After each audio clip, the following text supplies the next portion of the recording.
the station covering all of the DMV. This is DC News Now. Ahead on the news at noon, one man is dead after a house fire in Frederick County. Why officials say that early morning fires are often much more dangerous.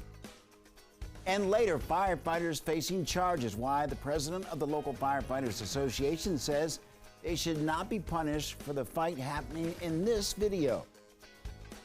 And it wasn't a lot, but we did have some light rain push across much of the DMV this morning. Could there be more where that came from for the afternoon? We'll have a check of your forecasts coming up in just a bit.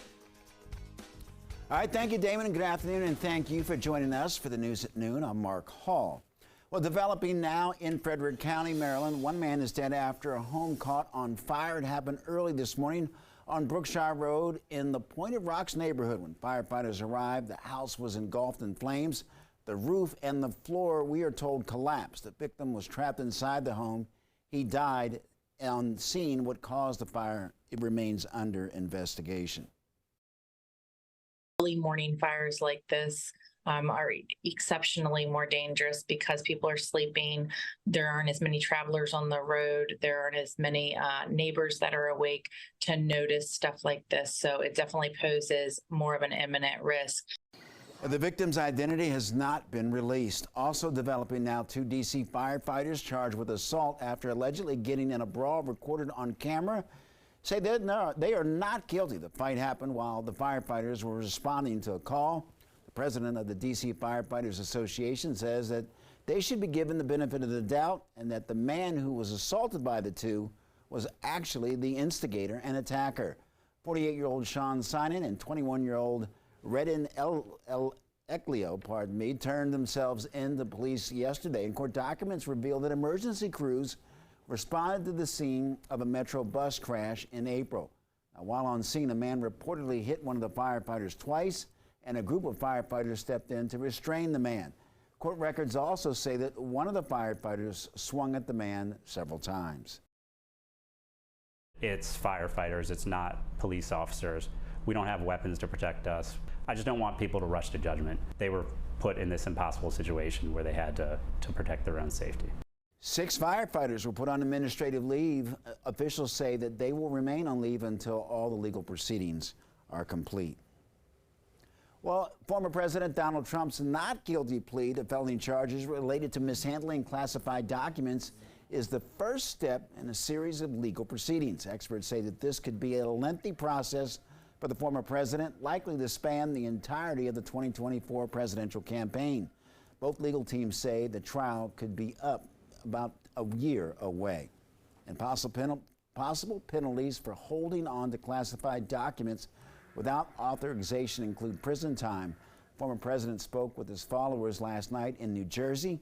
He says that he won't spend time behind bars.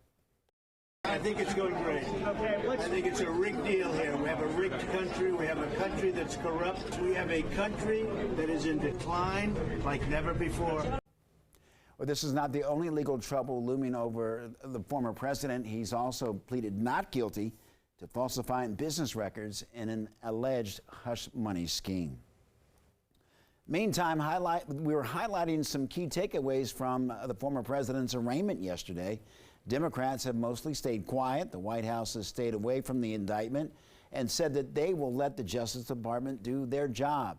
Former president will have limited access to witnesses, and he also cannot speak to one of his aides who's a co-defendant in the case. Well, despite all of this, Mr. Trump remains a front-runner for the Republican voters, and some polls show he's actually gained more support after being charged. And still ahead this afternoon, we'll have a live report on the trial at 12:20. Our reporter is in Miami to break down the process of an indictment of a former president, as well as how these charges could disappear after the 2024 election.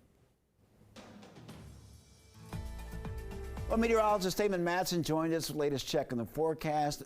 Damon, is the rain moving out, or is it going to stick around for a while? Well, we're still going to have a little bit of rain to talk about as we get into the afternoon, but unfortunately, the bulk of the rainfall for today came with that first wave of rain as the storm system continues to track north of the area. You may have noticed that spitting rainfall along the I-95 corridor. It was just a few light sprinkles down toward Prince William County, a little bit of a steadier rainfall as you got into D.C. and basically up into Montgomery, Frederick, Washington counties off to the north. You saw the steadiest rain of the day that started up about sunrise and continued until about 9 to 10 in the morning. And most of that rain now has moved on with just a few light showers hanging on back off to the west as we enter into the early afternoon here. And you may also already start to notice some clearing taking shape. Yeah, this is unfortunately not going to be the biggest rainfall event we've had in recent memory, so not much of a dent is going to be made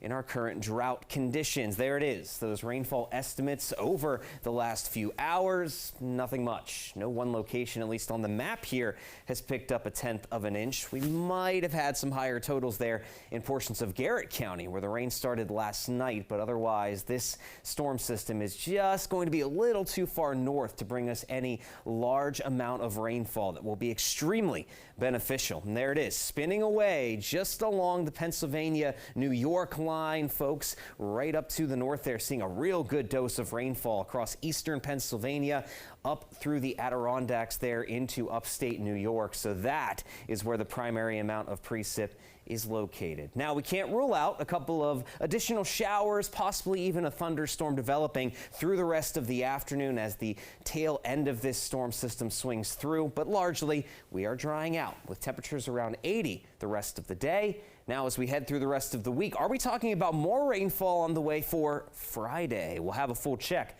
of your forecast in just a bit. All right, Damon, thank you. Well, 5 men have been found guilty of murdering a 10-year-old girl in D.C.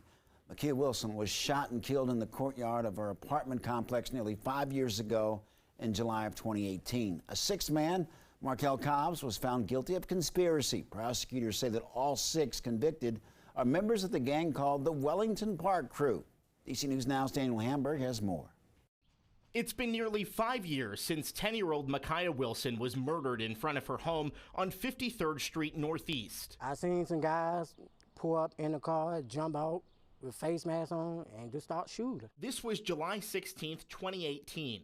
Prosecutors say Isaiah Murchison, Gregory Taylor, Kuwan Thomas, and 2 others were armed. They say Quentin Michaels and Doris Jeffers assisted by obtaining the guns and car used in the shooting, all convicted of first-degree murder, and Markel Cobbs found guilty of conspiracy. They got what they deserve.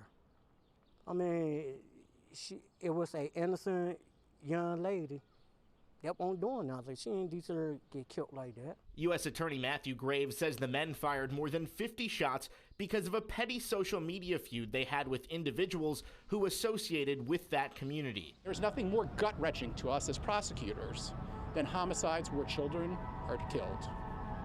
We will do all within our power to deliver justice in cases like this. Prosecutors say all 6 men convicted are members of the gang called the Wellington Park Crew.